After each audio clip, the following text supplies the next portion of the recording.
Hi guys, welcome to our channel mister Sisindri. Big boss హౌస్లో గాయాలు అనేవి చాలా కామన్. టాస్కుల్లో కొందరు కింద పడుతూ పైకి లేస్తూ ఆడుతుంటారు.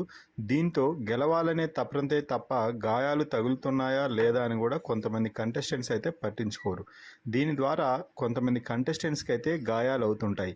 అయితే గాయమైన తర్వాత కొంతమంది కంటెస్టెంట్స్ సింపతి యాంగిల్ కోసం ట్రై చేస్తే మరికొందరు మాత్రం అది ఏం కాదులే తగ్గిపోతుంది అన్నట్టుగా కనీసం గాయమైన సంగతి కూడా ఎవరికీ తెలియనియరు. అలాగే ఉంది ప్రస్తుతం హౌస్లో పరిస్థితి. ముఖ్యంగా నిఖిల్ అయితే గత వారం బిగ్ బాస్ ఇచ్చిన ప్రభావతి 2.0 ఆడిన సమయంలో ఒక్కొక్కరిపై పైచేచి సాధించడానికి ఇష్టం వచ్చినట్టు గేమ్ ఆడాడు.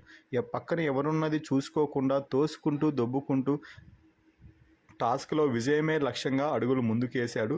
ఆ సమయంలో నిఖిల్ భుజానికి కొంచెం గాయమైంది.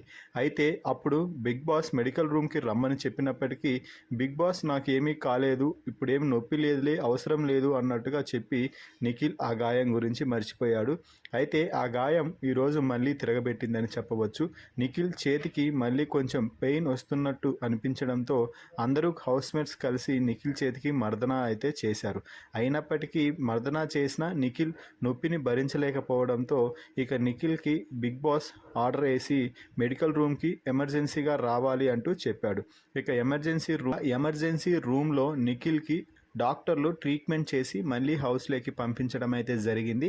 ఆ తర్వాత హౌస్మేట్స్ అందరూ వచ్చి నిఖిల్ను పరామర్శించారు.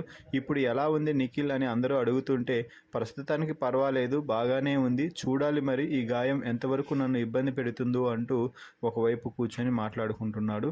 ఇక సోనియా, పృథ్వీ ఇద్దరూ వచ్చి నిఖిల్ నీ గాయం ఎంతవరకు ఉంది, ఏమైంది, అది ఆ రోజే చెప్తే బిగ్ బాస్ నిన్ను డాక్టర్ వద్దకు తీసుకువెళ్ళేవాడే కదా, ఇంత దూరం వచ్చేది కాదు అని చెప్తుంటే పర్వాలేదు, ఆ రోజు నొప్పి లేదు కాబట్టి నేను చెప్పలేదు, ఇప్పుడు కొంచెం గాయం తీవ్రత పెద్దగా అయినట్టుంది, అందుకే కొంచెం భుజం లాగినట్టు అనిపిస్తే బిగ్ బాస్కి చెప్పాను అంటూ నిఖిల్ చెప్పడం విశేషం.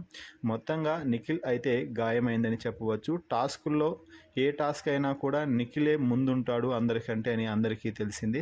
దీంతో ఈ వారం ఇచ్చే బిగ్ బాస్ ఇచ్చే టాస్క్లో నిఖిల్ గాయంతో ఏ విధంగా అడుగులు ముందుకు వేస్తాడో చూడాలి. మరి నిఖిల్కి గాయం అవ్వడంపై మీ అభిప్రాయాన్ని కామెంట్స్ రూపంలో తెలపండి. అలాగే మన ఛానల్ను సబ్స్క్రైబ్ చేయండి.